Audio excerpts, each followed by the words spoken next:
Praise the lord. మన ప్రభుని రక్షకును కరుణ సంపన్నుడైన యేసుక్రీస్తు ప్రశస్త నామములో మీ అందరికీ మా హృదయాంతరాలలోంచి శుభములు వందనాలు తెలియజేస్తున్నాం. మీ అందరికీ నూతన సంవత్సర శుభాకాంక్షలు తెలియజేస్తున్నాం. అందరూ సంతోషం వారు కదూ. ఈ సంవత్సరం దేవుడు మీ జీవితాన్ని ఆస్వాదించి నడిపించి బలపరిచినగాక. మీరు అడుగు వాటికంటే ఊహించి వాటికంటే అద్భుతములు చేసి మిమ్మల్ని ఉన్నత శిఖరమే నిలబెట్టును గాక. Praise the Lord. హల్లెలూయా. ఈ రోజున ప్రియ దేవుని బిడ్డ యేసే జవాబు కార్యక్రమాన్ని చూస్తూ ఉన్నా. దేవుడికి జవాబు ఇవ్వబోతున్నాడు. ఒకవేళ జవాబు లేని స్థితిలో పడి ఉన్నావేమో, సంవత్సరాల తరబడి సమస్యతో, కష్టముతో, తాళుకులేటువంటి బాధతో ఒకవేళ నువ్వు కృంగిపోయి బలహీన పడిపోయి ఉన్నావేమో, యేసయ్య ఈ రోజున ఒక గొప్ప అద్భుతమైనటువంటి జవాబును నీకు దయచేయబోతూ ఉన్నాడు. ప్రార్థన చేసుకుంటాం అందరూ కూడా. దయచేసి మీకోసం చేసినటువంటి వీడియోస్ మొత్తం యూట్యూబ్లో అప్లోడ్ చేయడం జరుగుతూ ఉంది. దయచేసి మీ అందరూ కూడా యూట్యూబ్ సబ్స్క్రైబ్ చేసుకోండి, అనేకులకు షేర్ చేయండి. అనేకులు ఈ వాక్యాన్ని విని దేవునిలో బలపడినట్లుగా అందరికీ పంపించండి. ప్రతిరోజు దేవుని వాక్యాన్ని పంపించండి. ఖచ్చితంగా దేవుని మిమ్మల్ని నడిపిస్తాడు, సహాయం చేస్తాడు. ప్రార్థన చేసుకుంటాం. లార్డ్ జీసస్, హల్లెలూయా, హల్లెలూయా, హల్లెలూయా. గొప్ప దేవుడా, శక్తిమంతుడా, బలవంతుడా, ఆశ్చర్యకరుడా, మా శిరమును వంచుతున్నాము తండ్రి. దేవా, మీ పాదముల చెంతకు వస్తున్నాం ప్రభువా. జవాబు దయచేయమని, ప్రభువా, ఉత్తేజపరిచే మాటను మాట్లాడమని, కృంగిని వారిని లేవనెత్తే శక్తివంతమైన మాటను మీరు మాట్లాడమని, మీ సమాధానం మాకు దయచేయమని, శక్తితో, బలముతో, ఆత్మతో, జీవంతో నింపిన ఆయన మీరు నడిపించమని, మీరు బలపరచమని, సహాయం చేయమని తండ్రి నేను అద్భుత కార్యం చేయబడుతున్నాం తండ్రి. యేసయ్యా, మీకు స్తుతులు చెల్లిస్తున్నాం. పరిశుద్ధాత్మదేవ, పరిశుద్ధాత్మదేవ, రండి నాయన. రక్షణ దుర్గమ, ఆశ్రయ దుర్గమ, రండి ప్రభువా. మీరు మాట్లాడి మీ ప్రజలు మీరు సమాధానపరచమని, నూతన సంవత్సరపు నాయన ఉల్లాస గీతమును వారికి వినిపించమని తండ్రి, సంతోష గానముతో మీ మాటలు వినిపించమని యేసుక్రీస్తు శక్తి కలిగిన నామంలో అడిగి వేడుకొంచున్నాము తండ్రి. ఆమేన్, ఆమేన్. బైబిల్ నుంచి ఒక వాక్యాన్ని చదువుకుంటాం. తీయండి దయచేసి, బైబిల్ అందరు తీయండి. యెషయా గ్రంథం 65వ అధ్యాయం 8వ వచనం చదువుకుంటాం. యెహోవా ఈలాగు సెలవిచ్చుచున్నాడు, ద్రాక్ష గెలలో క్రొత్త రసము కనబడినప్పుడు జనులు అది దీవెనకరమైనదని దాన్ని కొట్టివేయకుమని చెప్పుదురు కదా. నా సేవకులందరినీ నేను నశింప చేయకుండునట్లు వారిని బట్టి నేను అలాగే చేసేదను. Praise the Lord. Hallelujah. So ద్రాక్ష గెలలో క్రొత్త రసము కనబడినప్పుడు అది ఆశీర్వాదము. ఎప్పుడు పాతదే ఉన్నప్పుడు, పాత రుచే ఉన్నప్పుడు, పాత పద్ధతే ఉన్నప్పుడు అది శాపము. మన జీవితంలో వచ్చేటువంటి క్రొత్త ఆలోచన మన జీవితానికి ఆశీర్వాదం. మన జీవితంలో వచ్చేటువంటి క్రొత్త తలంపు ఆశీర్వాదం. Praise the Lord. హల్లెలూయా. అందరూ చూసినట్టుగా ప్రపంచం మనమే చూసుకుంటూ వెళ్తే ఎప్పటికీ ఆశీర్వాదం రాదు. రైట్ బ్రదర్స్ ఇద్దరు ఆడుకుంటున్నారు. ఒక రోజున వాళ్ళిద్దరూ ఆకాశంలో పక్షులను చూస్తూ ఉన్నారు. పిల్లలందరూ ఆడుకుంటున్నారు, వాళ్ళు కూడా చూస్తూ ఉన్నారు. కానీ వీళ్ళిద్దరికి ఒక క్రొత్త ఆలోచన వచ్చింది. అన్నయ్య, పక్షులు మాత్రమే ఎగురుతున్నాయి, మనం ఎందుకు ఎగరకూడదు? పక్షులు మాత్రమే ఆకాశ గగనాల్లో సంచరిస్తున్నాయి, మనం ఎందుకు వెళ్ళకూడదు అని చెప్పేసి తమ్ముడు ఒక మాట అన్నాడు. తర్వాత అన్నయ్య కూడా అన్నాడు, నిజమే తమ్ముడు, ఎందుకు వెళ్ళకూడదు? మనం ఆకాశంలో మనం కూడా ఎగురుదాం, ప్రయత్నం చేద్దాం అని చెప్పేసి వారికి వచ్చిన ఒక క్రొత్త ఆలోచన ఈ ప్రపంచ చరిత్రనే మార్చింది. ప్రపంచ ప్రయాణ వేగాన్ని అత్యంత వేగవంతంగా మార్చింది. అంతేకాదు దేవుని బిడ్డ, ప్రపంచంలో ఉన్నటువంటి చరిత్ర అంతటిని కూడా ఒక క్రొత్త యుగంలో నడిపించింది. Praise the Lord. Hallelujah. So ఒక క్రొత్త ఆలోచన, ఒక పురుగు పాకుతూ వెళుతున్నప్పుడు దేవుని బిడ్డ చూసినటువంటి సైంటిస్ట్కి ఒక ఆలోచన వచ్చింది. ఈ పెట్టెలుగా ఉన్న పురుగులు పాక్కుంటూ వెళ్తూ ఉంటే మనం కూడా ఇలా ఎందుకు వెళ్ళకూడదు? ఈ విధంగా వచ్చినట్టు క్రొత్త ఆలోచనలే ఈ రోజున ఉన్నటువంటి ఈ నవీన యుగపు మనుగడకు పునాదులుగా మార్చబడిపోయి ఉన్నాయి. ఎప్పుడు పాత పద్ధతులను ఆలోచిస్తూ పాత విధంగా బ్రతుకుతూ ఉంటే అసలు ఈ టేస్ట్ వచ్చేది కాదు. ఆనాడు ఆది మానవుడు కూడా వ్యవసాయం చేయడం తెలియనప్పుడు వ్యవసాయం చేస్తూ ఉన్నాడు. ఎలా చేయాలో రోజు రోజుకి తన క్రొత్త ఆలోచనలు, క్రొత్త తలంపులతో చేస్తూ ఉన్నాడు. అందుకే దేవుని బిడ్డ, మనకు వచ్చే క్రొత్త ఆలోచన మన జీవితానికి ఒక ఆశీర్వాదం, ప్రపంచానికి ఒక ఆశీర్వాదం. మనం ప్రపంచానికి ఆశీర్వాదం కావాలంటే ఒక క్రొత్త ఆలోచన ప్రపంచానికి కావాలి. అటువంటి వ్యక్తిగా మనం మారాలి. అప్పుడే మన జీవితం ఆశీర్వాదకరంగా ఉంటుంది. క్రొత్త మాట కోసం ప్రజలు తహతహలాడుతూ ఉంటారు, కొత్త వాక్యం కోసం తహతహలాడుతూ ఉంటారు, క్రొత్త బట్టలు, క్రొత్త గార్మెంట్స్ కోసం ప్రజలు తహతహలాడుతూ ఉంటారు, క్రొత్త మెడిసిన్ కోసం తహతహలాడుతూ ఉంటారు. ఏది ఏమైనా అప్డేటెడ్ది కావాలి, క్రొత్తది కావాలని చెప్పేసి ప్రతి ఒక్కరు క్రొత్త దానికోసం ఎదురు చూస్తూ ఉంటారు. అందుకే చెప్తున్న దేవుని బిడ్డ, ఈరోజు మనకు క్రొత్తది కావాలి. దేవుడు అంటున్నాడు, ద్రాక్ష గెలలో క్రొత్త రసము కనబడినప్పుడు అది దీవెనకరమైనది. నేను కూడా నా సేవకుల జీవితంలో క్రొత్త ద్రాక్షరసం కనబడినప్పుడు, క్రొత్త గురి, గమ్యం, క్రొత్త ఆలోచన, కన్నులెత్తి వారికి పైకి చూస్తూ క్రొత్త వాటిని కనిపెట్టేటువంటి ఒక గొప్ప అనుభవం వారికి వచ్చినప్పుడు వారిని కొట్టివేయకుండా నేను వారిని నిలబెడతాను. అది నా సేవకులకు ఆశీర్వాదం అని చెప్పేసి దేవుడు చెప్తూ ఉన్నాడు. ఈరోజు దేవుని యొక్క సేవకుడు అనేటువంటి మోషే గురించి మనం కొన్ని విషయాలు నేర్చుకుంటాం. చూద్దాం. నిర్గమకాండం 3వ అధ్యాయం 1-2 వచనం చదవండి. మోషే మిద్యాను యాజకుడైన ఇత్రో అను తన మామ మందను మేపచ్చు ఆ మందను అరణ్యం అవతలకు తోలుకొని దేవుని పర్వతమైన హోరేబుకు వచ్చెను. ఒక పొద నడిమిని అగ్నిజ్వాలలో యెహోవా దూత అతనికి ప్రత్యక్షమాయెను. అతడు చూచినప్పుడు అగ్ని వలన ఆ పొద మండుచుండెను గాని పొద కాలిపోలేదు. ప్రైజ్ లార్డ్, హల్లెలూయా. మరి 3వ వచనం చదువుకుంటాం. అప్పుడు మోషే ఆ పొద ఎలా కాలిపోలేదు, నేను ఆ తట్టు వెళ్ళి ఈ గొప్ప వింత చూచేదని అనుకోనేను. దానిని చూచుటకు అతడు ఆ తట్టు వచ్చుట యెహోవా చూచెను. దేవుడు ఆ పొద నడుమ నుండి మోషే మోషే అని అతని పిలిచాను. అందుకు అతడు చిత్తము ప్రభువా అనెను. ప్రైజ్ లార్డ్, హల్లెలూయా. ఇక్కడ ఒక అద్భుతం జరుగుతుంది రొటీన్ లైఫ్లో ఉన్నటువంటి మోషే జీవితంలో. మోషే ప్రతిరోజు మందలను తోలుకుంటాడు, వెళ్తాడు. తన మామయ్య అయినటువంటి ఇత్రో అనేటువంటి వ్యక్తి యొక్క మందలను తోలుకొని వెళ్తుంటాడు. ప్రతిరోజు అరణ్యం తోలుకొని పోతాడు. అరణ్యం అంతా తిరుగుతాడు, అరణ్యంలో మేపుకుంటాడు. అరణ్యంలో అంతా ఆ రోజు అంతా తిరిగి వాటిని మళ్ళీ గ్యాదర్ చేసుకుంటాడు. ఆ తర్వాత మళ్ళీ ఇంటికి వస్తాడు. ఇది 40 సంవత్సరాలుగా అలాగే చేశాడు. Routine life. క్రొత్తదనం లేదు. సూర్యుడు క్రొత్తగా వస్తున్నాడు, గాలి కొత్తగా వస్తుంది, చలయేర్లు క్రొత్త నీళ్లు ప్రవహిస్తున్నాయి, మంచి వర్షాన్ని క్రొత్త నీళ్ళని ఇస్తుంది, క్రొత్త మేఘాలు వస్తున్నాయి, కొత్త చంద్రుడు వస్తున్నాడు, నూతన వెలుగును ప్రకాశింపజేస్తూ ఉన్నాడు, నక్షత్రాలు నూతన ప్రకాశంతో ఉన్నాయి. కానీ మోషే జీవితం మాత్రం 40 సంవత్సరాలు అదే రొటీన్లో పడిపోయింది, అదే రొటీన్ లైఫ్లో పడిపోయింది.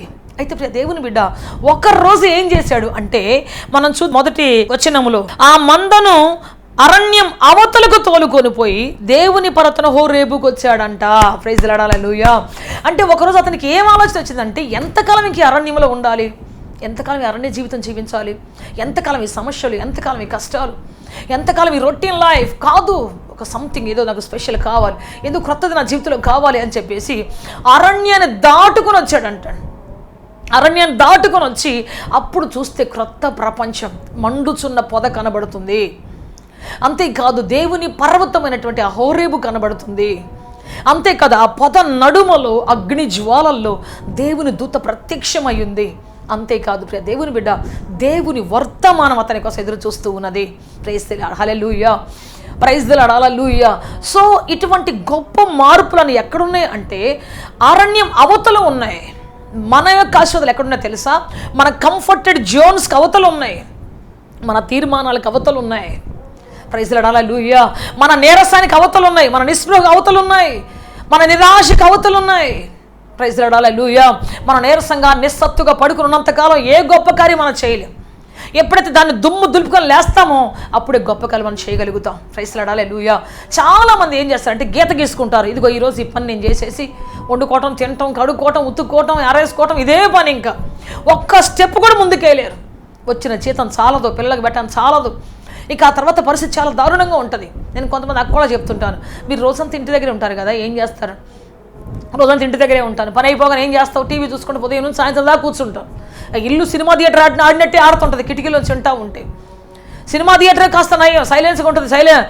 డోర్లను మూసేసి వీళ్ళు కిటికీలు తలుపులను తీసేసి ఆ సినిమాని చూస్తూ ఉంటే సినిమా థియేటర్ కంటే దారుణంగా ఉంటుంది. అంత భయంకర సౌండ్ వస్తూ ఉంటుంది. నేను చెప్పాను, రోజంతా ఈ విధంగా మీరు టైం వేస్ట్ చేయకపోతే ఏదో ఒక పని మీ చేతనైంది చేయొచ్చు కదా, ఏదో ఒక పని చేయొచ్చు కదా. ఒక పెద్ద ఆమె చెప్తుంది, పాత రోజులు ఒక 70-80 సంవత్సరాల క్రితం మాట ఇది.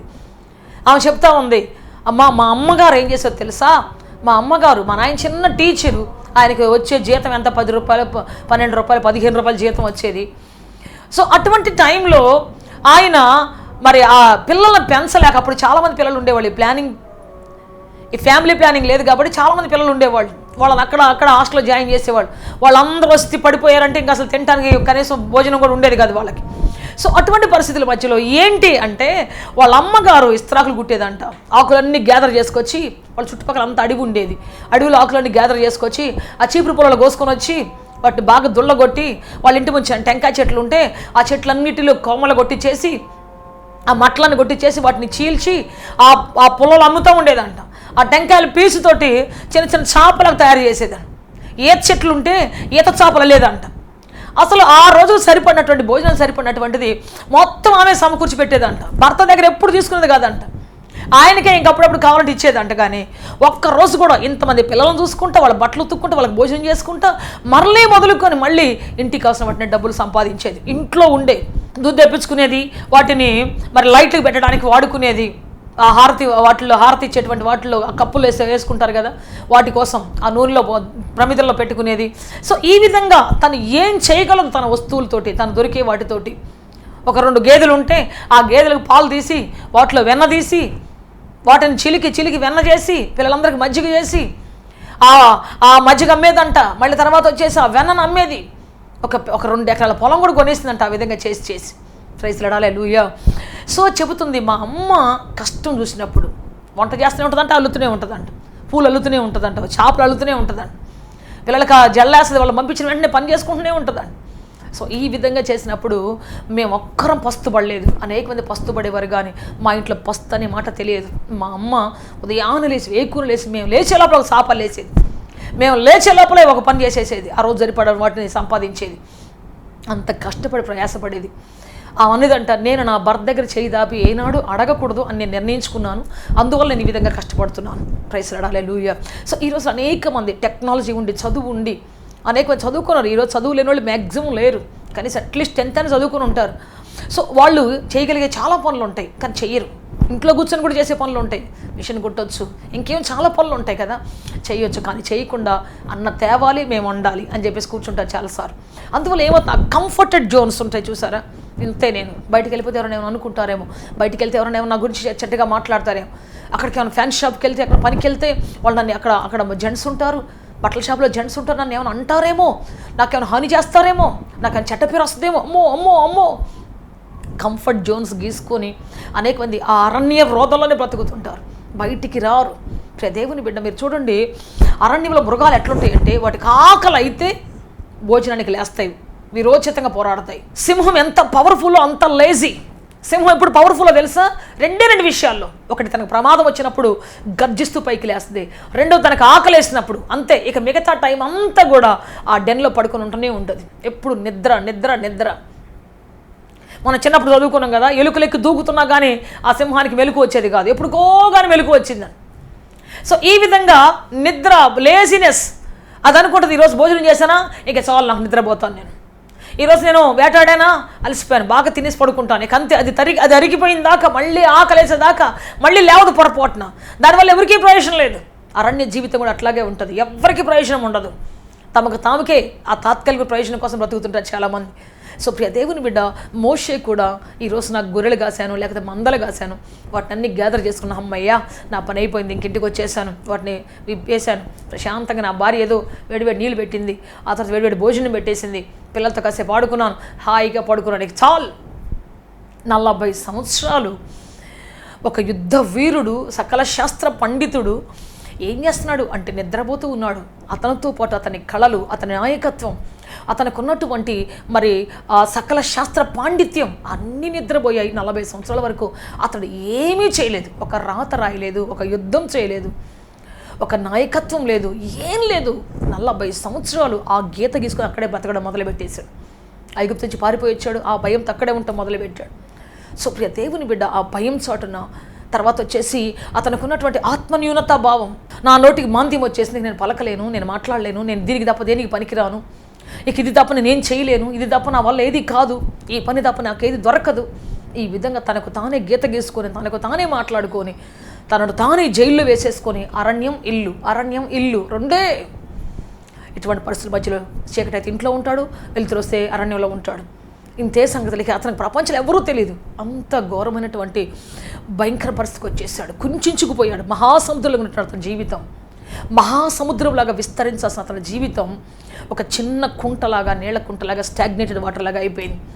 అయితే ప్రియ దేవుని బిడ్డ, ఒక్కరోజు అతనికి ఒక ఆలోచన వచ్చింది, ఎందుకు ఇంకా ఈ అరణ్యంలో ఉన్నాను, కాస్త అటెళ్ళి ఆ దేవుని పర్వతం తట్టు వెళితే ఎంత బాగుంటుంది, ఈ అరణ్యం దాటేసి వెళ్తే ఏముంటుందో చూద్దాం అని చెప్పేసి అప్పుడు ఒక క్రొత్త ఆలోచన తనకి వచ్చింది. ఇమ్మీడియట్గా మందం తోలుకొని అరణ్యం దాటాడంతే. అద్భుతం అతని కళ్ళల్లో చూశాడు. మండుతూ దగదగ మెరిసిపోతున్నటువంటి, బంగారు కలర్లో మెరిసిపోతున్నటువంటి ఒక అగ్ని పొద, అతని కళ్ళ ముందు ప్రత్యక్షమైంది. ప్రైజ్ లార్డ్, హల్లెలూయా. అగ్ని జ్వాలల్లో 40 సంవత్సరాల నుంచి ఎప్పుడు చూడనటువంటి ఒక దేవుని దూత, జాజ్వల్యమానమైనటువంటి కన్నులు కలిగినటువంటి, ముఖ కంతి కలిగినటువంటి ఆ దూత వచ్చి అక్కడ నిలబడి ఉంది. ప్రైజ్ లార్డ్, హల్లెలూయా. అంతేకాదు దేవుని బిడ్డ మోషే మోషే అని తన పేరు పెట్టి పిలిచే దేవుని స్వరాన్ని అతడు చూడగలిగాడు, వినగలిగాడు. ప్రైజ్ లార్డ్, హల్లెలూయా. ఆ దేవుని మాటలు, దేవుని బిడ్డ అతడు చెప్పులు విడిచిన వెంటనే ఆ దేవుని మాటలో ఉన్నటువంటి ఆ గొప్ప ప్రణాళికను వింటూ ఉన్నాడు. మోషే, నువ్వు ఇమ్మీడియట్గా బయలుదేరు, ఐగుప్తు దేశాన్ని పంపించబోతున్నాను. అక్కడ నేను ఒక గొప్ప చక్రవర్తి ముందు, ఐగుప్తు రాజు ముందు నిలబెట్టబోతూ ఉన్నాను. నీ ద్వారా గొప్ప కార్యాలు చేయబోతున్నాను, నీ ద్వారా మహత్కార్యాలు చేయించబోతున్నాను. నేను దేవుడు చెప్తాడు, నీ ద్వారా నేను మహత్కార్యాలు చేయించబోతూ ఉన్నాను. గెట్ రెడీ మోషే, నేను గొప్ప నాయకుడిగా అక్కడ 6 లక్షల కాల్బలాన్ని, బంధకాలు తెంచి వాళ్ళని తీసుకొని రాగలిగేటువంటి గొప్ప సామర్థ్యం గల వ్యక్తిని నేను చేయబోతున్నాను. మోషే గెటప్ రెడీ. ప్రైజ్ లార్డ్, హల్లెలూయా. ఒక్క రోజులో తన జీవితం తల్లకిందులు అయిపోయింది. దేవుని బట్టి ఎంతకాలం మనం దాక్కుని ఉంటాము, ఎంతకాలం మన జీవితంలో ఈ దాగుడు అనుభవం ఉంటుందో, మనల్ని మనం దాచుకొని, మన తలాంతం దాచుకొని సాకులు చెప్తూ, ఇది అరణ్యం, ఇది చేయలేం, నన్ను ఎవరు అనుకుంటారు, నేను చేయలేను, ఇటువంటి మాటలు మాట్లాడుకుంటూ, దేవుని బిడ్డ నేను ఆడపిల్లని, నేను చేయలేను, లేకపోతే నాకు వెనకాల ఎవరు లేరు, నేను చేయలేను, నాకు ప్రొటెక్షన్ ఇచ్చేవాళ్ళు లేరు, నేను బయటికి వెళ్ళలేను, ఈ విధంగా మాట్లాడుతూ చాలాసార్లు నీ జీవితంలో టాలెంట్ని పోగొట్టుకుంటూ ఉన్నావు. చాలాసార్లు నీ జీవితంలో అటువంటి ఆ యొక్క దేవుడి కృపా వరాన్ని నిద్రపుచ్చుతూ ఉన్నావు, సమాధి చేస్తూ ఉన్నావు. జీవితకాలం అంతయు దాన్ని చూస్తున్నావు కానీ చేయలేక ఏవో సాకులు చెప్తూ ఉంటున్నావు. అందువల్ల క్రొత్త ఆలోచన లేనందువల్ల, క్రొత్త తెగింపు లేనందువల్ల, క్రొత్త డెసిషన్ నీ జీవితం లేనందువల్ల 40 సంవత్సరాల వరకు మోసేయబడినటువంటి అదే శాపాన్ని నువ్వు చూస్తూ ఉన్నావు. ఎదుగు బొదుగులేని జీవితం, ఎన్ని సంవత్సరాలు చూసినా అదే ఎదుగు బొదుగులేని జీవితం, ఎన్ని సంవత్సరాలు చూసినా అదే బలహీనమైన జీవితం, అదే అప్పుల బాధ, అదే ఆవేదనలు. ఇంట్లో నలుగురు ఉంటారు, నలుగురు పని చేయగలిగి ఉంటారు కానీ చేయరు, నలుగురు చేయరు. దేవుని బిడ్డ ఒకడు అటు వెళ్తాడు, ఒకడు ఇటు వెళ్తాడు, ఒకళ్ళు అటు వెళ్తారు, ఒకళ్ళు ఇటు వెళ్తారు, పని చేయరు, కష్టపడరు, కష్టం వెళ్తాడు, మానేస్తారు. 1 నెల చేస్తారు, ఆ జీతం రాగానే దాన్ని 2 నెలలు ఖర్చు పెట్టుకుంటారు, 2 నెలలు ఇంట్లోనే మళ్ళీ కడుపు కలితే మళ్ళీ పనికి వెళ్తారు. దరిద్రమైనటువంటి పరిస్థితి. పట్టుమని 1 సంవత్సరం ఎక్కడ పని చేయరు, పట్టుమని 10 సంవత్సరాల రోజులు ఎక్కడ కష్టపడి ఒళ్ళొంచి చేయలేరు. సుఖానికి అలవాటు పడిపోయి, సుఖానుభవం కలిగినటువంటి వాళ్ళు అయిపోయి జీవితంలో ఎన్నో శాపాలు. దేవుని బిడ్డ చిన్న విషయం తట్టుకోలేక, చిన్న వాటిని తట్టుకోలేక అనేకసార్లు మన జీవితంలో దేవుని బిడ్డ మరి ఒక కంఫర్టబుల్ జోన్ ఏర్పాటు చేసుకుని దాంట్లో బ్రతుకుతున్నాం.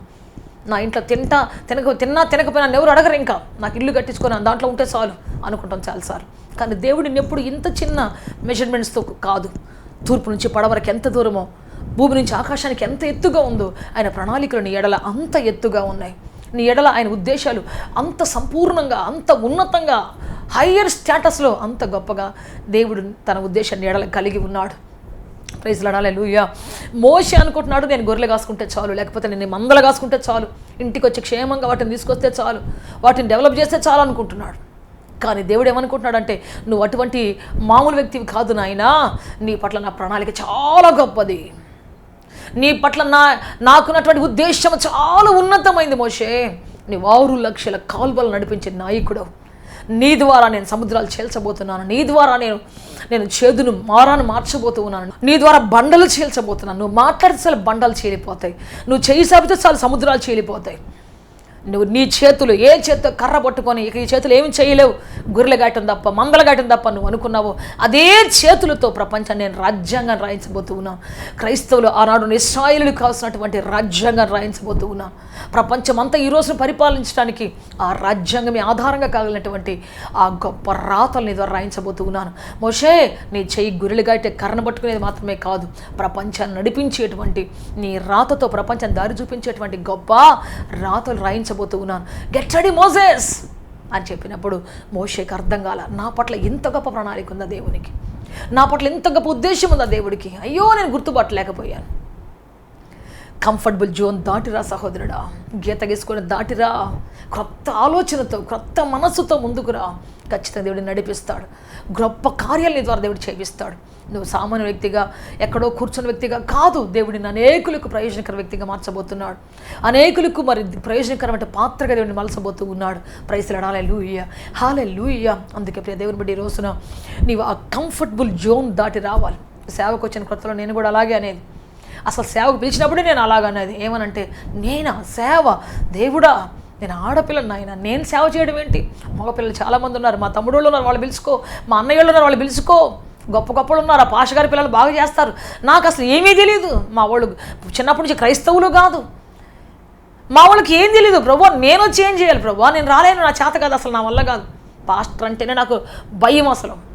ఎందుకంటే ఎక్కడో పోయి ఎన్ని నిందలు అవమానాలు పడి కష్టాలు పడి సేవ చేస్తే మరి అతనికి ఎప్పుడు ఈ విశ్వాసం వెళ్ళిపోతారో తెలియదు.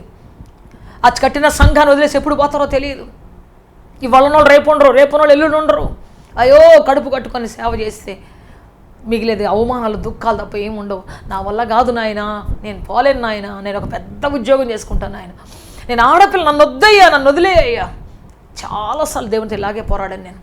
దేవుడు చెప్పాడు, నాకు తెలుసు నువ్వు ఆడపిల్లవని, నువ్వు బలహీనరాలు అని తెలుసు, కానీ నువ్వే తెలుసుకోవాలి నేను ఎంత బలవంతున్నావు, నువ్వే తెలుసుకోవాలి బలహీనమైన ఘటాలు నేను ఎటువంటి మహిమశను కుర్మయిస్తాను, నువ్వే తెలుసుకోవాలి. నా బలం వచ్చినప్పుడు ఒక వ్యక్తి ఎంత గొప్పగా మారుతాడు, ఎంత శక్తివంతుడిగా మారుతాడు అనేది నువ్వే తెలుసుకోవాలి. ప్రైజ్లాడాలి. హల్లెలూయా. దేవునికి ఆడ మగ తేడా లేదు. దేవుడు పక్షపాతి కాడు. ఇద్దరిని ఆస్వాదించాడు దేవుడు. అవ్వని ఆదను ఇద్దరిని ఆస్వాదించి అన్నాడు, మీరు ఫలించి అభివృద్ధి పొందండి, మీరు విస్తరించండి, మీరు ఏలుబడి చేయండి. ఈ అన్ని ఆశీర్వాదాలన్నీ అవ్వకి ఉంది, ఆదాముకి ఉంది. దేవుడు ఇద్దరికి ఇచ్చాడు. అందుకే ఈ రోజున అనేక మంది ఆడవాళ్ళు పరిపాలన చేస్తున్నారు, అనేక మంది స్త్రీలు ఈ రోజున గొప్ప గొప్ప రంగాల్లో ఉన్నారు. ఎందుకంటే అది దేవుడిచ్చినటువంటి వాగ్దానం. ఆదామును ఒక్కడే సపరేట్గా పెట్టి, ఆదామా నువ్వు తల కాబట్టి, ఆదామా నువ్వు గొప్పోడు కాబట్టి నువ్వు ఒక్కడవే చెయ్యి అని చెప్పలేదు దేవుడు ఎప్పుడు కూడా. వాళ్ళు ఇద్దరితో అన్నారు. మీరు చూడనా ఒకసారి చూద్దాం, ఆదికాండం 1:28 వచనం చదువుదాం. దేవుడు వారిని ఆశీర్వదించి ఇట్లా నేను ఎట్లనగా, మీరు ఫలించి అభివృద్ధి పొంది విస్తరించి భూమిని నిండించి దాన్ని లోపరుచుకొనుడి. లోపరుచుకోవడంలో కూడా అవ్వ కూడా ఉంది. సముద్రపు చేపలను, ఆకాశ పక్షులను, భూమి మీద ప్రాకు ప్రతి జీవిని ఏలుడని దేవుడు వారితో చెప్పాను. చెప్పండి, ఏలుబడి చేసేటువంటి ఆ గొప్ప భాగ్యం కూడా ఇద్దరికి సమానంగా దేవుడు ఇచ్చాడు. మనుషులు కొన్ని లిమిట్స్ గీసుకున్నారు. పౌలు తన ఒపీనియన్ చెప్పాడు. ఏమని చెప్పాడు? సంఘంలో స్త్రీ మౌనంగా ఉండాలని ఒపీనియన్, ఆయనకున్నటువంటి ఒపీనియన్, ఆయన ఎదుర్కొన్న సమస్యలను బట్టి, ఆయన ఎదుర్కొన్నటువంటి శిలతో ఎదుర్కొన్నటువంటి సమస్యలను బట్టి కొన్నిసార్లు ఆయన ఏమన్నాడంటే స్త్రీలు మౌనంగా ఉండాలి, కూర్చోండి అన్నాడు తప్ప అది దేవుడు చెప్పిన మాట కాదు.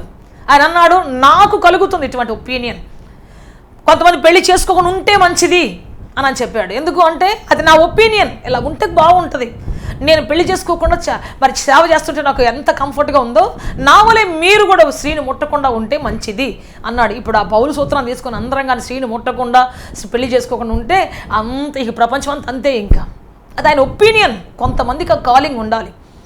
ఆ హయ్యర్ లెవెల్ ఉన్నటువంటి, ఆ హయ్యర్ ఉన్నతమని పిలుపున్నటువంటి వాళ్ళందరూ కూడా కొన్నిటి శరీర సంబంధం వాటిని పక్కన పెట్టాలి. అంతే తప్ప అందరూ పెట్టడం కాదు, అందరూ పెళ్లి చేసుకోకుండా సమర్పించుకోమని కాదు. దేవుడు కొంతమందిని పిలుస్తాడు, కొందరిని ప్రత్యేకపరుచుకుంటాడు. సో వారికి మాత్రమే ఆ ఒపీనియన్ అనమాట. ఎందుకు చెప్తున్నానంటే ఆ రూల్ అందరికీ చేస్తూ ఉంటాడు దేవుడు. అందరికీ చెప్పాడు, ఇద్దరికీ చెప్పాడు, మీరు ఫలించి మీరు అభివృద్ధి పొంది లోపరుచుకొని ఏలుబడి చేయండి అని చెప్పాడు. క్రైస్తలాడాలి. హల్లెలూయా. సో ప్రియ దేవుని బిడ్డ, దేవుడు అటువంటి గొప్ప స్త్రీకి కానీ పురుషుడికి కానీ ఎటువంటి ఆంక్ష లేనటువంటి గొప్ప ఆధిపత్యాన్ని వారు దేవుని మీద ఆనుకున్నప్పుడు, దేవుని మార్గం నడుస్తున్నప్పుడు, దేవుని చిత్తం నడుస్తున్నప్పుడు, ఎప్పుడైతే మనం ఆ విధంగా ముందుకెళ్తామో ఖచ్చితంగా దేవుడు మనలను ఆ పరిపాలించేటువంటి, ఆస్వాదించేటువంటి, ఆ భూమిని లోబర్చుకునేటువంటి గొప్ప ఆ స్పిరిచువల్కి మనం వెళ్తాం, హయ్యర్ స్టేటస్కి వెళ్తాం. ప్రైజ్లాడాలి. హల్లెలూయా. అందుకే నువ్వు నీ మీద ముద్ర వేసుకోవద్దు. అయ్యో నేను ఆడపిల్లని నేనేం చేయలేను, అయ్యో నాకు వెనకాల ఎవరు లేరే నేనేం చేయలేను, అయ్యో నన్ను బలపరిచేవారు లేరే, నాకు పైసా సహాయం చేసేవాళ్ళు లేరే, పలానా చోట నేను వెళ్ళలేను, పలానా చదువు నేను చదవలేను, పలానా స్థితికి వెళ్ళలేను, ఈ విధంగా లేను అనుకుంటూ నీకు నువ్వు గీత గీసుకొని అరణ్య రోదనతో మళ్ళీ వాళ్ళు చూడు ఎలా బతుకుతున్నారో, నేను ఎందుకు ఎట్లా అయిపోయాను, వాళ్ళు చూడు ఎలా ఉన్నారో, అయ్యో నేను ఎందుకు ఎట్లా అయిపోయాను, వాళ్ళు చూడు ఎంత ఉన్నతంగా ఎదిగారో, అయినా నేను ఎందుకు ఎట్లా ఉన్నాను, మరలా నీకు నువ్వే మదన పడిపోతూ ఉంటూ అనేక సార్లు ఆ వేదన అరణ్య రోదనలో బ్రతుకుతుంటావు చాలాసార్లు. అందుకే ఈరోజు దేవుని అడగాలి, ఆ యొక్క అరణ్యం దాటి రావాలి. ఫస్ట్ ఆఫ్ ఆల్ నీ చుట్టూ నువ్వు గీత చూసినటువంటి, నిన్ను పట్టినటువంటి అరణ్యపు బ్రతుకును దాటి ముందుకు రావాలి. ఒక స్టెప్ ముందుకేసినప్పుడు అక్కడుంది దేవుని ఆశీర్వాదం, అక్కడుంది దేవుని స్వరం, అక్కడుంది దేవదూతల ప్రత్యక్షత, అక్కడుంది మండుచున్న అగ్నిపద వంటి అభిషేకపు ప్రత్యక్షత. ప్రైస్తలాడాలి. హల్లెలూయా, హల్లెలూయా. అక్కడ పొందుకుంటావు నువ్వు విశేషమైనటువంటి కృపను, అక్కడ పొందుకుంటావు విశేషమైన జ్ఞానాన్ని, అక్కడ పొందుకుంటావు విశేషమైనటువంటి దేవుని పిలుపుని. అందరూ మోషేను చూసినప్పుడు అనుకుంటారు, ఇతను పశువుల కాపరి, ఒకప్పుడు రాజకుమారుడు, ఒకప్పుడు రథములు నడిపి, గుర్రాలు నడిపి, సకల శాస్త్రాలు చదివి దేశాల యుద్ధానికి వెళ్ళి ఐగుప్తు సామ్రాజ్యాన్ని విస్తరింపజేయడానికి అబ్బా ఎంతగా అతను ప్రయాసపడినటువంటి వీరుడు. కానీ ఇప్పుడు చూస్తే జస్ట్ అతని లైఫ్ ఎట్లుందంటే అరణ్య రోదంలాగా అయిపోయింది.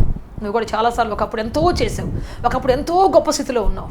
కానీ ఇప్పుడు ఏమైందంటే నీకు తగిలిన కొన్ని గాయాల వల్ల, నీకు తగిలిన కొన్ని దెబ్బల వల్ల, నీకు వచ్చినటువంటి కొన్ని అవమానాలు, కొన్ని నిందల వల్ల మనసు చిన్నబుచ్చుకొని ముక్కలు చేసుకొని, నీ యొక్క టాలెంట్ ముక్కలు చేసుకొని, నాకు ఇది చాలు, నీకు ఎంతకంటే ఎక్కువ చేయను, ఇక నేను వెళ్ళను, ఇక నేను పాడను. చర్చిలో ఎవరన్నా పాట పాడలేదు సరిగ్గా అన్నారనుకోండి, ఇక మైక్ అక్కడ పడేసేది, ఇక పాడనండి నేను. ఎంత అవమానం వచ్చిన తర్వాత, ఇంత వచ్చిన తర్వాత నా మైక్ సౌండ్ పెట్టకుండా నన్ను ఈ విధంగా చేస్తారు, ఎంత అవమానం కలిగిన తర్వాత ఇక నేను పాడనంటే పాడనండి. ఈ విధంగా అనవసరమైనటువంటి తీర్మానాలు చేసి, అనవసరమైనటువంటి మాటలు మాట్లాడి, జీవితాంతం వాటిని పాతిపెట్టి, ఆ వరాలను పాతిపెట్టి అరణ్య రోదనగా మారిపోతూ ఉన్నారు. మళ్ళీ వాళ్ళు ఏమైనా కమ్ముకుంటారా అంటే ఉండరు. ఏం చేస్తారు? మళ్ళీ ఎవరైనా పాడుతుంటే ఏడుపు వస్తూ ఉంటుంది వాళ్ళకి, లోపల మంట రగిలిపోతుంటుంది. ఎందుకు? లోపల టాలెంట్ ఒక ఫైర్, దాన్ని కానీ వాడుకోకపోతే అది మనల్ని దగించి వేస్తుంది, మనలో నిద్ర పట్టుకొని చేస్తుంది, మనలో యాతన కలిగిస్తుంది. అయ్యో ఎంతుండి నేను ఎందుకు చేయలేకపోయాను, ఎంతుండి ఎందుకు చేయలేకపోయాను, ఎంతుండి ఎందుకు చేయలేకపోయాను, ఈ విధంగా మాట్లాడుతుంది. చాలాసార్లు మనలో ఉన్నటువంటి మన ఆత్మ మనలను అనేసారి క్వశ్చన్ చేస్తూ ఉంటుంది. అందుకే సహోదరుడా, ఈ రోజున నువ్వు ఏ కులమైనా, జాతి అయినా, ఏ మతమైనా, ఎవరైనా దేవుడు నిన్ను ఏలుబడి చేసే వ్యక్తిగా చేశాడు. దేవుడు నిన్ను అనేకమైన వాటి మీద అధికారిగా చేశాడు. నిన్ను ఒక బానిసగా చేయలేదు. నీ జీవితంలో బానిసత్వం లేదు. నిన్ను గొప్ప తలాంతో పుట్టించాడు దేవుడు. దాన్ని గుర్తుపట్టినప్పుడు ఈ కంఫర్టబుల్ జోన్స్లోంచి, నువ్వు గీసుకున్నటువంటి ఆ భయంకరమైన రేఖల్లోంచి, ఆ గీతలోంచి నువ్వు బయటకు వచ్చినప్పుడు దేవుని ప్రత్యక్షతను చూడబోతున్నావు. దేవుని పర్వతం నీ కొరకు ఎదురు చూస్తూ ఉన్నది. అరణ్యంలో ఉన్నంతకాలం దేవుడు అతనితో మాట్లాడలేదు. కానీ ఎప్పుడైతే బయటికి రావాలనుకున్నాడో అప్పుడే దేవుడు మాట్లాడాడు. నీవు కూడా దేవుని బిడ్డ ఎప్పుడైనా సరే నువ్వు నీ ఆలోచన అంతకాలం దేవుడు మాట్లాడు. గుడ్డి భర్తమైకి దేవుడు స్వస్థపరిచేటప్పుడు ఏమన్నాడు తెలుసా? దేవుడు అంత దూరం నుంచి వచ్చాడు కదా, అంత దూరం నుంచి వచ్చాడు. గుడ్డి భర్తమై కేకలేస్తున్నాడు, దావీదు కుమారుడా కరుణించు కరుణించు అంటే ఏమన్నాడు తెలుసా? అతన్ని ఇక్కడికి రమ్మని పిలవండి అన్నాడు. తీసుకురండి, రమ్మని చెప్పండి అన్నాడు. ఎందుకని అంటే అతను దేవుని పిలుపు విని ఆ పాత గుడ్డితనాన్ని, పాత ప్లేస్ని, పాత స్నేహితుల్ని, పాత వాటిని విడిచిపెట్టి రాకపోతే కళ్ళు వచ్చిన తర్వాత కూడా కళ్ళు మూసుకొని అడుక్కుంటాడు. మళ్ళీ కళ్ళు వచ్చిన తర్వాత కూడా కష్టపడటం చేతగాక ఆ పరిస్థితుల్లో ఆ యొక్క ప్రదేశాన్ని వాడు అసహించుకోకపోతే, ఆ చుట్టూన్నటువంటి ప్రజల ఆ ప్రదేశాలను అతడు వద్దు అనుకొని రాకపోతే, ఆ వద్దు అనే వ్యతిరేకత అతనికి రాకపోతే మళ్ళీ వెళ్ళి కూర్చుంటాడు, అక్కడే మళ్ళీ అడుక్కుంటాడు. అందుకే దేవుడు ఏమంటున్నాడంటే ముందు ఆ ప్లేస్ నుంచి బయటికి రమ్మను, ఆ గుడ్డి వాళ్ళకు ఉన్న ప్రజల మధ్య నుంచి బయటికి రమ్మను, అక్కడ ఉన్నటువంటి వాళ్ళలోంచి బయటికి రమ్మను అని చెప్పేసి బయటికి రప్పించి ఒక్కో గుడ్డుని అయితే ఊరి బయట తీసుకొని పోయి అక్కడ స్వస్థపరిచాడు దేవుడు. ఎక్కడైనా స్వస్థపరచవచ్చు ఆయన. అక్కడుండి కూడా భర్తమై సూప్ పొందుకో అంటే పొందుకుంటాడు. కానీ ఎందుకు రమ్మన్నాడు అక్కడికి? ఎందుకు బయట తీసుకొచ్చాడు దేవుడు అతన్ని? అక్కడే ఉంచవచ్చు కదా, ఒక్క మాట చెప్తే స్వస్థపడతాడు కదా. ఆయన సమీపానికి దూరానికి దేవుడు ఆయన తాకాల్సిన అవసరం లేదు, సమీపాన్ని రావాల్సిన అవసరం లేదు, దూరంగా ఉన్న స్వస్థపరుస్తాడు. కానీ ఎందుకు రమ్మన్నాడు? ఎందుకు అతను పిలిచాడు రమ్మని అంటే ఆ ప్రదేశం అప్పటి వరకు కొన్ని సంవత్సరాల నుంచి తల్లి గర్భంలోంచి 40 సంవత్సరాల వరకు, అతనికి రమారమి 40 ఏళ్ళు ఉంటాయి. ఆ 40 సంవత్సరాల వరకు అతడు ఏం చేస్తున్నాడు తెలుసా? అక్కడే కూర్చొని అడుక్కుంటా ఉన్నాడు. పాత స్నేహితులు, పాత పలకరింపులు, పాత పద్ధతులు అన్నీ అతనికి బాగా వంటబట్టిపోయి ఉన్నాయి. కాబట్టి కళ్ళు వచ్చిన తర్వాత కూడా ఒకవేళ ఆ ప్రదేశాన్ని అసహించుకొని, ఆ గుడ్డితనాన్ని అసహించుకొని, ఇన్ కేస్ అతను రాకపోతే మరలా వెళ్ళిపోయి కూర్చొని కళ్ళు మూసుకొని మళ్ళీ గుడ్డోనా ఈరోజు ఎంతమంది యాక్షన్ చేస్తారు అడుక్కోవట్లేదు. దానివల్ల అతను సూప్ పొందిన వల్ల ప్రయోజనం ఏంటి? ఇంత గొప్ప అద్భుతం దేవుడు చేసినందుకు ప్రయోజనం ఏంటి? కళ్ళు మూసుకొని అడుక్కునే స్థితిలో ఉంటే కళ్ళుండి కూడా ఏం ప్రయోజనం? అందువల్ల దేవుడు బయటికి పిలిచాడు, రా అన్నాడు. వచ్చిన తర్వాత అప్పుడు స్వస్థపరిచాడు. ప్రైస్ హల్లెలూయా. అప్పుడు యేసు వెంట అతను వెళ్ళాడు. ప్రైస్ హల్లెలూయా. నేనున్న చోటే కూర్చుంటానయ్యా, నా ఆలోచనగానే ఉంటాయా, నాకు 10 లక్షల డబ్బు ఇయ్యా అంటే ఇవ్వడు దేవుడు ఎప్పుడు కూడా. నాకు పెద్ద ఉద్యోగం ఇయ్యా, నేను పడుకొని 9 గంటలు నిద్రపోతాను అంటే ఇవ్వడు దేవుడు ఎప్పుడు కూడా. 1 గంటలు లేచి బ్రష్ చేస్తానయ్యా, రాత్రి అంతా సెల్ ఫోన్ చూసుకుంటానయ్యా, రాత్రి అంతా నేను ఆ సెల్ ఫోన్ చూసుకుంటే అక్కడే దాంట్లోనే ఆ సినిమాలు వాళ్ళు నవ్వితే నేను నవ్వుతాను, వాళ్ళు ఏడిస్తే నేను ఏడుస్తాను, అది చూసాక ఇది చూసాక అది తిప్పుతూనే ఉంటాను సెల్ ఫోన్ మొత్తం. అయ్యా నాకు తోడై ఉండు, అయ్యా నాకు పెద్ద ఉద్యోగం ఇయ్యా అంటే దేవుడు ఇస్తాడా? నెవర్. పెద్ద బాధ్యత ఇస్తే ఏం చేస్తా? అక్కడ కూడా సెల్ ఫోన్ ఊపుకుంటూనే ఉంటావు నువ్వు. అందుకని దేవుడు ఏం చేస్తాడంటే ఫస్ట్ కమ్ అవుట్. ఆ అరణ్యం నుంచి బయటికి రా, ఆ వ్యసనం నుంచి బయటికి రా, ఆ రోగం నుంచి బయటికి రా, నిన్ను నువ్వు కించపరుచుకున్న అనుభవం నుంచి బయటికి రా, అప్పుడు ఇస్తా నీకు నేను. ప్రైజ్లాడ్ హల్లెలూయా. నువ్వు రాగలవు, అనుకుంటే రాగలవు. నువ్వు అనుకోలేదు కాబట్టి రాకుండా అక్కడే ఉన్నావు.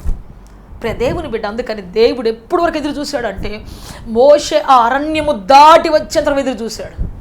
ఆ అరణ్యము దాటి వచ్చేంత వరకు దేవుని స్వరం కనిపెట్టుకొని కాచుకొని కూర్చొని ఉంది. ఆ మండుచున్న అగ్ని పొద అప్పుడు దాకా కాచుకొని కూర్చొని ఉంది. ఎప్పుడు వస్తాడు మోషే? అప్పుడు అతని ప్రత్యక్షతను ఇవ్వాలి. దేవదూత ఎదురు చూస్తూ ఉంది, ఎప్పుడు వస్తారు మోషే? 40 years పట్టిందండి. 40 సంవత్సరాల తర్వాత అప్పుడు వస్తే, అప్పుడు విరక్తి కలిగి అప్పుడు వస్తే, అప్పుడు దేవుడు గొప్ప నాయకుడిగా చేశాడు. ఈరోజు నువ్వు కూడా నీ వ్యసనం పట్ల నీకు విరక్తి కలిగినప్పుడు, నీకు బలకింత పట్ల నీకు విరక్తి కలిగినప్పుడు, నువ్వు బయటకు వచ్చినప్పుడు, అప్పుడు దేవుడు నీ జీవితాన్ని ఉన్నత శిఖరం తీసుకొని వెళతాడు. బురదలోనే కూర్చుంటాను, పాపంలోనే కూర్చుంటాను, నా వ్యసనంలోనే నేను కూర్చుంటాను, నన్ను దీవించయ్యా అంటే ఒక్కరోజు కూడా నువ్వు దీవించబడలేవు, నీ కనుల ప్రత్యక్షతను చూడలేవు. అందుకే చెప్పాలి, ఈ రోజున ఒక నూతనమైన డెసిషన్ నీ జీవితంలో రావాలి. అరణ్యము దాటాలి, దుర్మార్గం స్నేహాన్ని దాటాలి, ఈ దుష్టమైన సాంగత్యాన్ని దాటి ముందుకు రావాలి, తెలియక చేసిన పాపంలోంచి బయటికి రావాలి, వ్యసనంలోంచి బయటికి రావాలి అని చెప్పేసి ఎప్పుడైతే నువ్వు బయటికి వచ్చే అనుభవంలో ఉంటావో నిశ్చయంగా నీ దేవుడు క్రొత్త ఆశీర్వాదంతో, నూతనమైనటువంటి ఆశీర్వాదంతో దేవుడిని నడిపించబోతూ ఉన్నాడు. నేను అద్భుతంగా నడిపించబోతున్నాడు, ఆశ్చర్యకాన్ని చేయబోతున్నాడు. మోషేకి నాయకత్వం ఇచ్చి తిరుగులే నాయకుడిగా చేసినటువంటి దేవుడు నిన్ను అలాగే చేయబోతూ ఉన్నాడు. నీకు అటువంటి గొప్ప కళ చేయబోతూ ఉన్నాడు. ప్రైజ్ లార్డ్ హల్లెలూయా. అందుకే సహోదరుడా, నీ స్వభావం నిన్ను ఎప్పటికీ ఆస్వాదించదు. నీలోకి దేవుని స్వభావం వచ్చినప్పుడే నీ లిమిట్స్ ఎప్పుడు నిన్ను ఆస్వాదించలేవు, నేను గొప్ప వ్యక్తిగా చేయలేవు. దేవుడు అనుకున్న స్థితికి రావాలంటే నీ లిమిట్స్ నువ్వు క్రాస్ చేసి రావాలి, నీ లిమిట్స్ నువ్వు దాటాలి. నువ్వు గీసుకున్న గీత నువ్వు దాటాల్సిందే, దాన్ని చెరిపేయాల్సిందే సరిహద్దులు. అప్పుడు గొప్ప సరిహద్దులు దేవుడు తీసుకొని పోతాడు. భూమికి ఆకాశాన్ని మధ్యలో ఉన్నత శిఖరమే దేవుడిని నిలబెడతాడు. వెలిగించబడిన దీపాన్ని దేవుడు దీప స్తంభం మీద నిలబెట్టి అనేకులు వెలిగించుడుగా దేవుడు చేస్తాడు. Praise lord hallelujah. సో అటువంటి గొప్ప కళ చేయబోతూ ఉన్నాడు. అందుకే చెప్తున్న ప్రియ దేవుని బిడ్డ, ఈ రోజున నీ జీవితంలో ఉన్న అరణ్యం, నీ సొంత జీవితం, వ్యసనం, నీకున్నటువంటి కంఫర్ట్స్, నీకున్నటువంటి నిద్ర, నీకున్న లేజీతనం, నీకున్నటువంటి ఏదో ఆలోచన నీ ఆశీర్వాదం అడ్డుకుంటున్నాయి. ఎవరో కాదు నీ ఆశీర్వాదం అడ్డుకునేది. ఎవరు నిన్ను శపించలేరు, ఎవరు నీ జీవితాన్ని ఆస్వాదించకుండా ఆపలేరు. ఖచ్చితంగా దేవుడికి నువ్వు నమ్మకంగా ఉంటే నువ్వు అరణ్యంలో ఆస్వాదిస్తాడు, ఎడారిలో ఆస్వాదిస్తాడు, ఎక్కడున్నా దేవుడిని దీవిస్తాడు. 1000 మంది వద్దు అని చెప్పినా ఆస్వాదిస్తాడు. జక్క ఇంటికి వెళ్తున్నప్పుడు వేలాది మంది, ఏంటి దేవుడు పాపి అయిన ఒక మనిషి ఇంటికి వెళ్తున్నాడే, ఏంటి దేవుడు అక్కడికి వెళ్తున్నాడు, అందరూ సణుక్కుంటున్నారు, గొనుక్కుంటున్నారు. అప్పుడు దాకా స్తుతించినటువంటి వాడు, అప్పుడు దాకా దేవుడు గొప్పవాడు, శక్తిమంతుడు అని పొగిడినటువంటి వాళ్ళందరూ కూడా యేసు జక్కైని పిలిచి ఆయన దగ్గరికి వెళ్తా ఉంటే అందరూ సణుక్కుంటున్నారు, గొనుక్కుంటూ ఉన్నారు. కానీ యేసు ఆగాడా? అయ్యో నేను వెళ్తే వీళ్ళని అనుకుంటారేమో, వీళ్ళు నా వెనకాల వీళ్ళు రారేమో, నాకు జే కొట్టకపోతే నా పరిస్థితి ఏంటి, వీళ్ళందరూ జే కొట్టి నోళ్ళు మూయబడతాయేమో, అమ్మో ఎట్లా. అందుకోసం వీళ్ళని కాస్త నేను వీళ్ళని సంతోషపెట్టడానికి, వీళ్ళని కాంప్రమైజ్ చేయడానికి కాసేపు నేను ఆగి ఎవరు తెలియకుండా పోతే బాగుండలే, ఇంకోసారి వచ్చినప్పుడు వెళ్దాంలే. జక్కయ్య రావాలనే ఉంది కానీ నీ దగ్గరికి, నీకు ఆశీర్వాదం ఇవ్వాలని ఉంది కానీ కాస్త ప్రజల గురించి ఆలోచిస్తున్నానయ్యా అని చెప్పేసి అన్నాడా? అనలేదు. దేవుడు ఆశీర్వదించాలనుకుంటే ఆయన నీ కోసం 1,00,000 మందిని పోగొట్టుకుంటాడు. మీరు రాకపోయినా పర్లేదు, వదిలేస్తాడు ఆయన. నువ్వే ముఖ్యం ఆయనకి. Praise the Lord hallelujah, hallelujah. So Jakkayya ముఖ్యం దేవునికి, జక్కయ్యను ఆశీర్వదించడం ముఖ్యం. అందుకోసం దేవుడు ఏం చేశాడంటే ఎంతమంది సణుక్కున్నా, ఎవరేం మాట్లాడినా జక్కయ్య ఇంటికి వెళ్ళాడు, అతను పాపాన్ని తీసివేశాడు, అతను పరిశుద్ధపరిచి అబ్రహాము సంతానంలో అతన్ని చేర్చాడు, సర్టిఫికెట్ ఇచ్చాడు, ఆ తర్వాత బయటకు వచ్చాడు. ప్రైజ్ ది లార్డ్ హల్లెలూయా, హల్లెలూయా. అందుకే చెప్తున్నా, 1000 మంది ఆపిన దేవుడిని ఆశీర్వదించాలని ఆశిస్తే ఒక్కరోజు కూడా దేవుడు వెనకకు తగ్గడు. అందుకే నువ్వు రా బయటికి.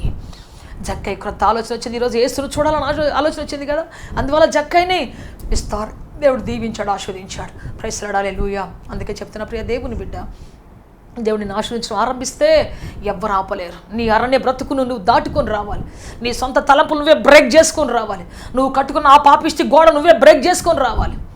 నేనంటాను, ఎరుకోకుండా దేవుడు ఒక్క మాట చెప్పి కూల్చేయచ్చు కదా, ఎందుకు వీళ్ళతో కూలేటట్టుగా చేస్తూ ఉన్నాడు?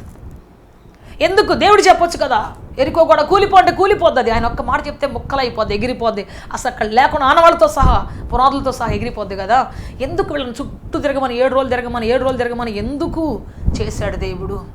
ఎందుకు చేశాడు అక్కడ అంటే, దేవుని బిడ్డ ప్రజలకు తెలియాలి తన స్తుతిలో ఎంత గొప్ప శక్తి ఉందో. తన ఆరాధనలో దేవుడు స్తుతిస్తుంటే తన నోటితో ఎంత శక్తి దిగి రాబోతుందో ఆకాశం నుంచి ప్రజలు చూడాలి. దేవుడు శక్తిమంతుడని మాత్రం తెలుసుకోవటం మాత్రమే కాదు, ఆ దేవుని శక్తి నీలోకి వచ్చినప్పుడు నువ్వెంత శక్తిమంతుడో తెలుసుకోవాలని దేవుడు ఆశిస్తూ ఉన్నాడు. ప్రైజ్ లార్డ్, హల్లెలూయా. చాలామంది దేవుని బిడ్డ దేవుడు గొప్ప శక్తిమంతుడని తెలుసుకుంటారు, కానీ దేవుడు ఏమంటున్నాడంటే, నా పిల్లలు కూడా ఎంత శక్తిమంతులో అది తెలుసుకోండి, నన్ను వెంబడించిన వారు ఎంత శక్తిమంతులో తెలుసుకోండి, వారిలోకి ఎంత ప్రవాహం వస్తుందో తెలుసుకోండి, వారిలో ఎంత గొప్ప శక్తి దిగి వస్తుందో చూసుకోండి అని చెప్పేసి దేవుడు మనల్ని శక్తిమంతులుగా పరిచయం చేయాలని ఆశిస్తూ ఉన్నాడు. ఆయన శక్తిమంతులకు కనబడాలని కాదు, కానీ నీ ద్వారా గొప్ప కార్యాలు చేసి నీ ద్వారా ఆయన మహిమ పొందాలని చూస్తూ ఉన్నాడు. మనమేమో మన ద్వారానే శక్తిని పొంది మనమేదో చేయాలని చూస్తుంటాం. దేవుడు శక్తి సోర్సెస్ అయిన, శక్తికి ఆధారం అయిన, ప్రభావానికి ఆధారం అయిన మనం వెళ్ళాలంటే ఆయన అడగాలి, ప్రభువా నీ శక్తి నాకు కావాలని ఒంటరిగా ఏం చేయలేను, నీ బలం నాకు కావాలని ఒంటరిగా ఏం చేయలేను, నాతో రా ప్రభువా నన్ను బలపరచాయి అని చెప్పేసి దేవుని దగ్గర శక్తిని తీసుకొని వెళ్ళాలి. దేవుని ద్వారా నువ్వు వెళితే నీ ద్వారా దేవుడు ప్రపంచాన్ని ఆశీర్వదిస్తాడు, నీ ద్వారా ఆయన మహిమ పొందుకుంటాడు. ప్రైజ్ లార్డ్, హల్లెలూయా. ఇది మ్యూచువల్ అండర్స్టాండింగ్ అంటే. కాబట్టి మనం మన సొంత నిర్ణయాలు తీసుకుని దేవుడు లేకుండా ఏ పనికి వెళ్ళినా అది కొంతకాలం బాగానే సాగుద్ది, ఆ తర్వాత అవుట్. తప్పిపోయిన కుమారుడు జీవితంలో చాలా ఆర్భాటంగా ఆరంభించాడు, కానీ కొంతకాలానికి ఏమైపోయిందంటే అవుట్. కొంతమంది జీవితాలు బైబిల్లో చూస్తే చాలా ఆర్భాటంగా ఆరంభించారు, బాబేలు గోపురం కట్టడం చాలా ఆర్భాటంగా ఆరంభించారు, కానీ దేవునికి విరుద్ధమైన కట్టడం కాబట్టి ముక్కలుగా కూలిపోయింది అది. అందుకని ఈ రోజున మన జీవితంలో దేవుని శక్తిని పొందుకొని ముందుకు సాగిపోదాం. మన కంఫర్టబుల్ జోన్స్ అన్ని విరిగి ముక్కలు చేద్దాం. 9 గంటల నిద్రపోవడం, రాత్రంతా ఫోన్లు చూసుకోవడం, రాత్రంతా అనవసరం చాటింగ్లు చేయడం, వాళ్ళు ఎవరో తెలియదు చాటింగ్లు చేస్తుంటారు ఇంట్లో కూర్చొని. ఈ దరిద్రమైన అన్ని వదిలించుకుంటే నీ జీవితం ఆశీర్వదించబడుతుంది. దేవుడు చెప్పే మాట విను, దేవుడితో గడుపు. నీకు మెలకు ఉందా, నిద్ర పట్టట్లేదా, మోకరించు, ప్రార్థన చేయి. ఖచ్చితంగా దేవుడు నీతో మాట్లాడతాడు, దీన్ని దర్శిస్తాడు, నూతనమైనటువంటి నాలెడ్జ్ ఇస్తాడు, నూతనమైన శక్తిని ఇస్తాడు, నూతన సంగీత స్వరాలు నేర్పిస్తాడు, నీకు నూతన వాక్యాలు నేర్పిస్తాడు, పనిలో నూతనమైనటువంటి మలుపులు ఎలా చేయాలో దేవుడు నేర్పిస్తాడు, నూతనమైన మలుపులు తిప్పుతాడు దేవుడు నీ జీవితాన్ని. కాబట్టి దేవుని బిడ్డ దేవుడు మెలకువిస్తే వాటికి బానిస కాకుండా దేవునికి బానిసవావు ప్రపంచానికి అధిపతిని చేస్తాడు దేవుడు. దేవునికి బానిస అయినటువంటి వాడు ప్రపంచానికి అధిపతి. దేవుని చూడాలని ఆయన ముఖాన్ని చూసేటువంటి వాడి ముఖాన్ని ప్రపంచం చూస్తుంది ఆసక్తిగా. ప్రైజ్ లార్డ్, హల్లెలూయా. అందుకే ఈరోజు మనము అటువంటి గొప్ప కలిసి చేయడానికి ముందుకు పూనుకుందాం. ఈరోజు మన అరణ్యాన్ని దాటుదాం, మోషే లాంటి ప్రత్యక్షతను చూద్దాం, మోషే లాంటి గొప్ప నాయకుడిగా, ప్రపంచంలోనే మరువచన వ్యక్తిగా మన జీవితం మార్చడం దేవుడు ఇష్టపడుతున్నాడు. దేవుని కొరకు ముందుకు వెళదాం, మన యొక్క కంఫర్ట్స్ అన్ని బ్రేక్ చేద్దాం, ప్రార్థన చేసుకుంటాం. లార్డ్ జీసస్, హల్లెలూయా, హల్లెలూయా.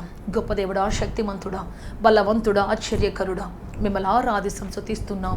మీకు మహిమ, ఘనత, ప్రభావములు ఆరోపిస్తున్నాం పరలోకపు తండ్రి. మేమందరం ఏక మనసుతో మీ పాద సముఖానికి వస్తున్నాం తండ్రి, మీకు స్తుతి చెల్లిస్తున్నాం. ఎంతమంది తన పనిలో ఓడిపోయి దిగులుతో బాధతో ప్రభువా దాగుకొని ఉన్నారో తండ్రి, మోషే వలె ప్రభువా విసిగి వేసారిపోయి దాగుకొని ఉన్నారో, తమ తలాంతును దాచి ఉంచారో తండ్రి. అట్టి వారిని మీరు జ్ఞాపకం చేసుకోండి అయ్యా, మీ సమాధానం దయచేయండి అయ్యా, మీరు అద్భుతం చేయండి అయ్యా, మీ కృపతో నింపండి తండ్రి, మీ బలముతో నింపండి తండ్రి. మోషే వలె గొప్ప నాయకులుగా మీరు లేవనెత్తండి తండ్రి. వారి తలాంతును వాడుకునే కృప దయచండి తండ్రి, వారి తలాంతును వాడుకునే భాగ్యం దయచండి తండ్రి. నాయన మీ సమాధానం ఇచ్చి, కృప ఇచ్చి, జీవం ఇచ్చి నడిపించమని, మీరు అభిషేకించమని, ఆశీర్వదించమని, అద్భుతం చేయమని, మీ దయగల కృపగల ఆత్మనిచ్చి సమాధాన సమృద్ధి జీవం ఇచ్చి నడిపించమని, మీ కృపతో మహిమతో జీవంతో నడిపించి బలపరిచి స్థిరపరచమని యేసుక్రీస్తు శక్తి కలిగిన నామములో అడిగి వేడుకొంచున్నాము తండ్రి. Amen, amen. May God bless you all. దేవుడు అత్యధికంగా దీవించి ఆస్వాదించి ఉన్నతంగా ఫలభరితం మార్చునుగాక. దేవుడు గొప్ప నాయకత్వంలో మిమ్మల్ని స్థిరపరిచి ఉన్నత శిఖరం చేర్చునుగాక.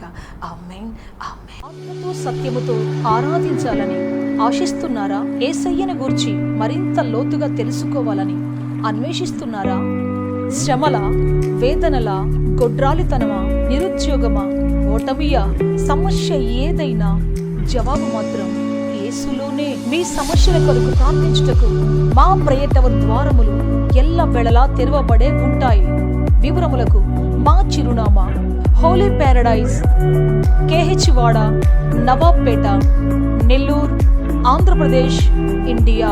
మా ఫోన్ నంబర్లు 9247807631 మరియు రండి, మీ దుఃఖ దినములు సమాప్తములగును. ఆమేన్.